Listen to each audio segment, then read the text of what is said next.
Every day, thousands of people commute through the veins of the city. The subway, a place where not all passengers are of this world. Expect the unexpected when you step onto the train. For some journeys take more than just a toll. In the heart of New York City, there's a particular subway line known for its strange occurrences. It was on this line that Jason, an off-duty cop, experienced what he could only describe as the ride of a lifetime. It was late, and Jason was heading home after a long shift. The subway car was nearly empty, a few night owls scattered throughout the carriage, their weary eyes fixed on phones or staring blankly into space. As the train pulled into an unusually dimly lit station, a chill ran down Jason's spine. He watched as a pale woman in a dated dress stepped on board, carrying an old-fashioned suitcase. Her presence seemed to make the air grow cold. She took a seat opposite Jason, and as the train pulled away, she began to hum a melancholic tune that he'd never heard before. Yet it felt eerily familiar. Across the city, another subway, another mysterious encounter. Sarah, a young musician, was practicing her setlist in her head while riding the subway home from a late gig. As the train rumbled through the tunnels, she felt the sensation of being watched. Looking around, she saw nothing out of the ordinary, until her gaze met the reflection in the window.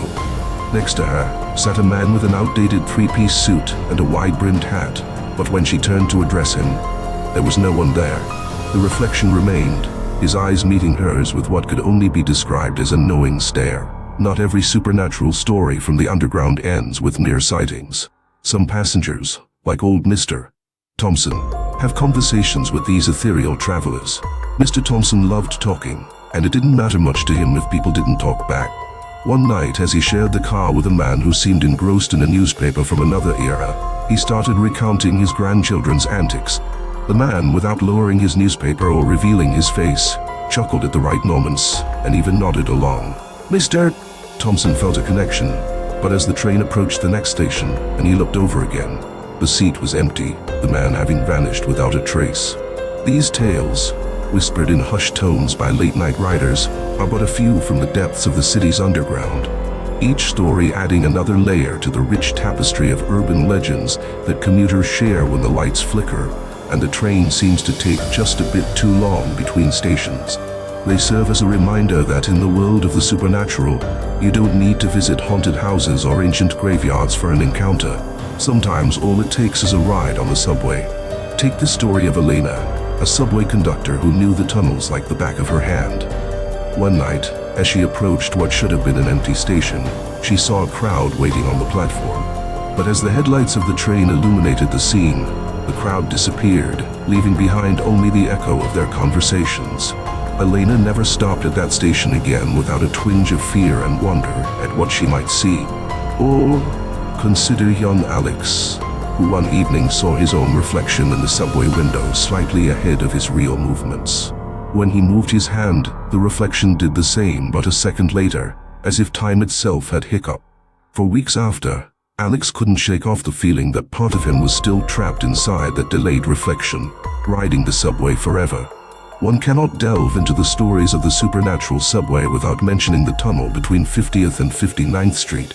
Workers speak in hushed tones of a ghost train, an apparition of an old model that rushes through the stations without stopping, a spectral whistle echoing through the tunnels.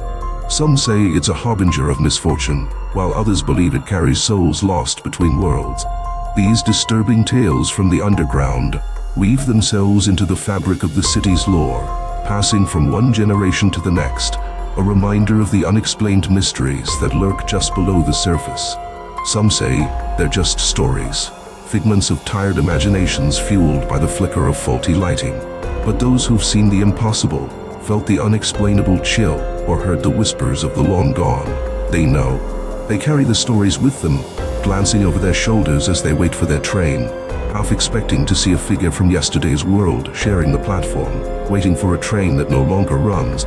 So next time you ride the subway, pay attention to the faces around you. Listen for the hum of a melancholic tune, or watch for reflections that don't quite match. You may just find yourself a part of your own disturbing story from the underground, a tale to pass on in hushed whispers as the train races through the darkened tunnels of the city, a place where the past and present blur and the supernatural feels startlingly close. After all, in the underground, You never ride alone.